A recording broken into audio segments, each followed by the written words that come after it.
Drilling, hammering, and making crosses were just the beginning of a week-long commemoration of the 95th anniversary of the Armenian Genocide. Students set up this place to educate others of the massacres of Armenians committed by the Ottoman Empire in 1915. To tell you the truth, I am not familiar with the Armenian Genocide. This is actually the first time I've ever, heard about it. I know it's kind of sad, but I mean, if I wouldn't have stopped by and looked at this, then I would have never known about it. The theme of this year's event was I am the 1.5 million.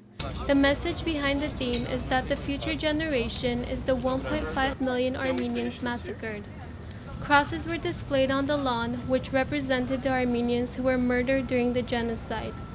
In the middle of the crosses were skulls to symbolize the bones of Armenians whose bodies were stacked up in piles. Throughout the week, students painted their hands and left handprints on this poster to represent genocides that have been committed throughout history. Armenian international organizations conducting the research of the events have determined that the term genocide describes the Ottoman massacre of Armenians in 1915. But in an interview with 60 Minutes, former ambassador of Turkey to the United States, Nabi Sensoy, disagrees with the term genocide, although 44 states and 26 countries have recognized the event as genocide. But whether it constitutes genocide is another matter. It's a legal word and it should not be lightly used.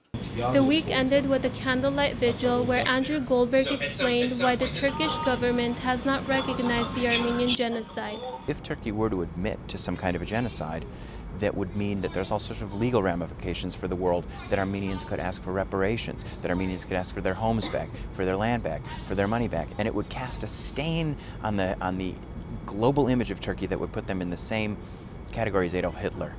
During the vigil, there was a poetry reading. They slaughter an Armenian as they would kill a bird. And the classical Armenian sound of the duduk.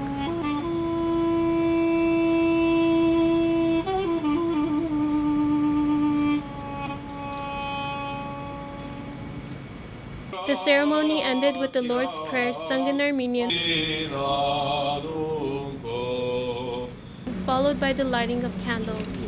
In Northridge, I'm Tatevik Tigranyan for Valley View News.